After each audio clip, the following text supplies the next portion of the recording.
Hi guys, welcome to the review of Mirai acted by Teja Sajja, Manchu Manoj గారు. Late చేయకుండా movie గురించి మాట్లాడుకుందాం. మూవీ గురించి మాట్లాడుకుంటే ఫస్ట్ హాఫ్ వచ్చేసి టూ కూడా చాలా బాగుంది. సెకండ్ హాఫ్ వచ్చేసి డీసెంట్ అని చెప్పొచ్చు. బాగుంది, కొద్ది గుడ్ సీన్స్ ఉన్నాయి, డీసెంట్ అని చెప్పొచ్చు. ఫస్ట్ హాఫ్ గురించి మాట్లాడుకుంటే మనం స్టార్టింగ్ మనకి బ్యాక్ స్టోరీ నుంచి పురాతన కాలం నుంచి అట్లా స్టార్ట్ అవుతా, గ్రంథాల గురించి వాటి గురించి అవి ఎలా వచ్చాయి ఏందనేది వాటి గురించి స్టార్ట్ అవుతా ఉండిద్ది. నెక్స్ట్ హీరో ఎంట్రీ ఉండిద్ది. అండ్ నెక్స్ట్ తేజ సజ్జా గారి ఎంట్రీ ఉంటుంది. నాకైతే తేజ సజ్జా గారి ఎంట్రీ అయితే అంతగా ప్రామినెంట్ గా అయితే అనిపించలేదు. ఒక హీరోకి పడాల్సిన ఎంట్రీ అయితే పడలేదు అని అనిపించింది. జస్ట్ నార్మల్ గా ఒక నార్మల్ క్యారెక్టర్ గా అన్నట్టుగా వచ్చారు, అంతగా అనిపించలేదు. నెక్స్ట్ వెంటనే మనకి లాగ్ ఏం లేకుండా స్టోరీలోకి వెళ్ళిపోతాం. గెటప్ సీన్ గారి కామెడీ చాలా బాగా అనిపించింది. గెటప్ సీన్ గారి కామెడీ అయితే.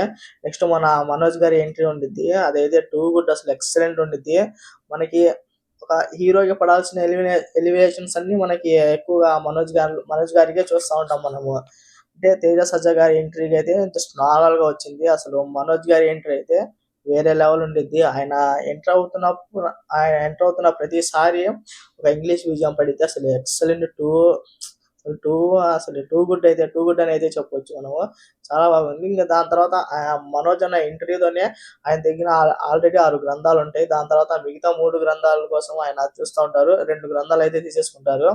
ఇంకా 9వ గ్రంథం తీసుకున్నారా లేదా, దాన్ని మన తేజ సజ్జా గారు ఎలా ఆపారనేదే మనకి సినిమా మొత్తం అయితే ఉంటుంది.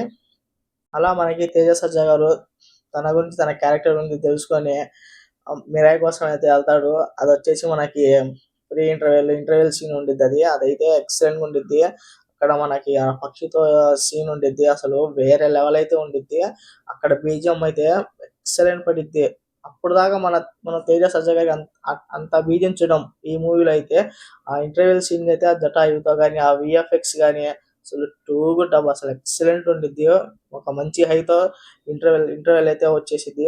ఇంకా సెకండ్ హాఫ్ గురించి మాట్లాడుకుంటే, సెకండ్ హాఫ్ లో టూ గుడ్ అని ఎందుకు చెప్పానంటే, అంటే డీసెంట్ అని ఎందుకు చెప్పానంటే, సెకండ్ హాఫ్ బాగుండేది, కొన్ని మంచి సీన్స్ ఉన్నాయి, హై సీన్స్ కూడా ఉన్నాయి.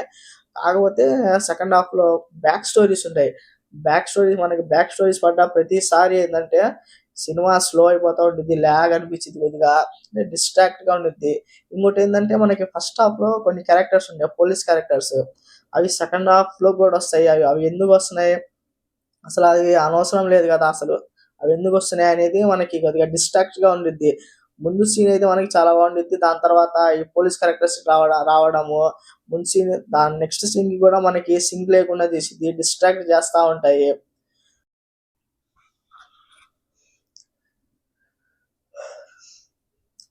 అండ్ ఇంకోటి ఏంటంటే మనకి గ్రంథాలకి ఒక్కొక్క గ్రంథానికి ఒక్కొక్కరిని నియమిస్తారు కదా.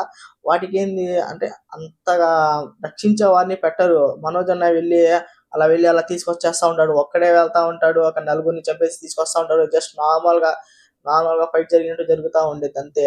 ఆ గ్రంథానికి ఒక ఒకళ్ళని నియమిస్తారు కదా, వాళ్ళు జస్ట్ నార్మల్ పీపుల్ ని నియమిస్తా ఉంటారు. అంటే అంతగా అనిపించలేదు ఆ ప్రొటెక్ట్ చేసే వాళ్ళని, కొద్దిగా గట్టి వాళ్ళని పెట్టవచ్చేమో అనిపించింది. మనోజ్ అన్న వెళ్ళి ఇలా తీసుకొచ్చేస్తా ఉంటాడు అసలు, అంటే అంతగా అనిపించలేదు. ఇంకా నెక్స్ట్ వచ్చేసి మన బయట బాగా వైరల్ అయింది కదా సాంగ్, వైబ్ ఉంది బేబీ. ఆ సాంగ్ అయితే కట్ చేసేసారు. ఆ సాంగ్ అయితే సినిమాలో లేదు. ఇంకా నెక్స్ట్ డైరెక్ట్ క్లైమాక్స్ లో వచ్చేసరికి, క్లైమాక్స్ అయితే చాలా బాగుండిద్ది, ఎక్సలెంట్ ఉండిద్ది. కానీ మనకి ఇన్కంప్లీట్ ఫీల్ వచ్చింది. అసలు మీరు ఎక్స్పెక్ట్ చేయలేరు అసలు, అంటే చాలా ఇన్కంప్లీట్ ఫీల్ వచ్చేసిద్ది. ఇలా ఉండిద్దా, అసలు ఇలా అయితే మీరు ఎక్స్పెక్ట్ చేయరు. అది మీకు మూవీ చూస్తే తెలిసిద్ది. మళ్ళీ చెప్తే స్పాయిలర్ అయిపోయింది. మీరు చూసుంటే అసలే చాలా చాలా ఇన్కంప్లీట్ అయితే మీరు బయటకు వస్తారు మూవీలో. ఒక సాటిస్ఫై మూవీతో అయితే రారు, చాలా మీకు అన్సాటిస్ఫై లాగే వచ్చింది. మూవీ అయితే ఇన్కంప్లీట్ గానే ఉండేది. మీ క్లైమాక్స్ ఒక్కటే ఇన్కంప్లీట్ తో, మీరు ఇన్కంప్లీట్ ఫీల్ తో అయితే మీరు బయటకు వస్తారు. అది మన తేజ సజ్జా గారు అయితే ఈవెంట్ లో చెప్పారు కదా 2 సీక్రెట్స్ ఉన్నాయని చెప్పి. అది ఒక సీక్రెట్ అయితే మన ప్రభాస్ గారిది, ఆయన ట్వీట్ చేశారు కదా, అది అనుకుంటా. రెండో సీక్రెట్ అయితే నేను చెప్పాను, అది స్పాయిలర్ అయ్యిద్దేమో. అసలు ఆ రెండో సీక్రెట్ అవసరం లేదైతే అనిపించింది.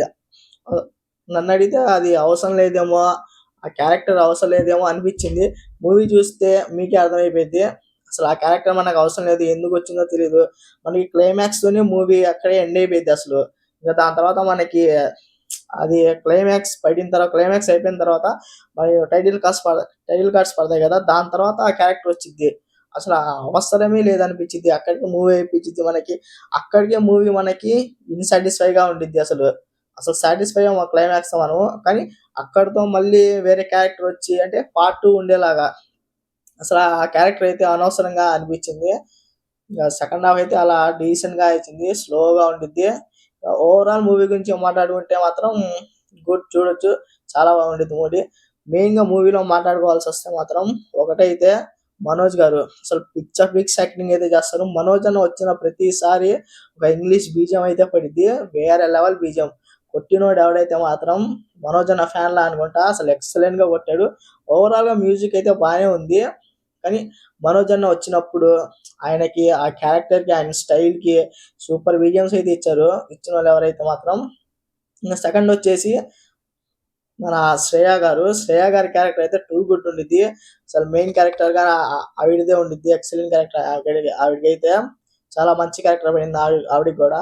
ఇంక థర్డ్ వచ్చి ఆల్రెడీ తేజ సజ్జా గారి గురించి మాట్లాడట్లేదు అనుకుంటున్నారా? తేజ సజ్జా గారు హీరో కాబట్టి ఆల్రెడీ ఆయనది మెయిన్ క్యారెక్టర్ ఉండిద్ది. ఇంకా మూడో పాయింట్ వచ్చేసి మనకి మ్యూజిక్. మ్యూజిక్ అయితే ఎక్కడ పడాలో అక్కడైతే ఇచ్చాడు. ఎక్సలెంట్. అసలు మ్యూజిక్ అయితే బీజిఎమ్స్ వస్తా ఉండేది. అది మన జటాయున పక్షితో మ్యూజిక్ సీన్స్ ఉంటాయి కదా, అక్కడ సీక్వెన్స్ కానీ, మన మనోజ్ అన్న ఎంట్రీస్ కానీ, సెకండ్ హాఫ్లో అయితే చాలా ఉంటాయి అసలు బీజిఎమ్స్. మీరు చాలా మంచి మంచి బీజిఎమ్స్ అయితే ఉంటాయి. చాలా బాగుండిద్ది. ఇంకా ఫోర్త్ వచ్చేసి విఎఫ్ఎక్స్ కూడా అసలు చాలా బాగున్నాయి. ఇది మన పక్షి సీక్వెన్స్ అయితే విఎఫ్ఎక్స్ ఎక్సలెంట్ ఉంది. మనకి లాస్ట్‌లో ఇది రాముడి సీక్వెన్సెస్ అంటే రాముడిది అంతగా ఏం అనిపియలేదు. జస్ట్ మూవీ కోసం పెట్టారేమో అనిపించింది. నేను ఇంకా మన హనుమాన్ మూవీలో లాస్ట్ హనుమంతుడు వస్తారు కదా, అలా అనుకున్నాను. కాకపోతే అది అంతగా ఏం ఉండదు. అది మీరు మూవీ చూస్తే మీకు అర్థమైద్ది. అంటే రాముడు వస్తాడు అంటే హనుమాన్ మూవీ లాగా నాకు అనిపించింది. రాముడు వస్తాడేమో లాస్ట్‌లో అని చెప్పి. కానీ అలా అయితే ఏం లేదు. జస్ట్ అంటే ఊరిగా పెట్టారేమో ఆ క్యారెక్టర్ అంటే ఒక సీన్‌కి పెట్టడం కరెక్టే గానీ అంతగా ఏం అనిపియలేదు. ఆ క్లైమాక్స్ వల్లో మరి ఆ ఇన్‌కంప్లీట్ క్లైమాక్స్ వల్ల అలా అనిపించిందేమో గానీ నాకైతే అంతగా ఏం అనిపియలేదు. ఓవరాల్ మూవీ గురించి మాట్లాడుకుంటే మాత్రం గుడ్ మూవీ. చాలా బాగుంది మూవీ అయితే చూడండి. మీ నియర్ బై థియేటర్స్‌లో చూసి మీకెలా ఇది ఓన్లీ నా పర్సనల్ ఒపీనియన్ మాత్రమే. నాకనిపించింది మాత్రమే. మీరు కూడా మీ నియర్ బై థియేటర్స్‌లో చూడండి. ఎలా ఉందో కామెంట్ చేయండి. ఆల్రెడీ చూసిన వాళ్ళైతే వీడియో చూసి కామెంట్ చేయండి. ఫస్ట్ టైమ్ గైస్ ఒక మూవీకి రివ్యూ ఇవ్వడం. చూడండి, తప్పులుంటే ఏమైనా ఉంటే చెప్పండి. తప్పుగా ఎవరైతే తీసుకోమాకండి. సపోర్ట్ చేయండి. Thank you guys.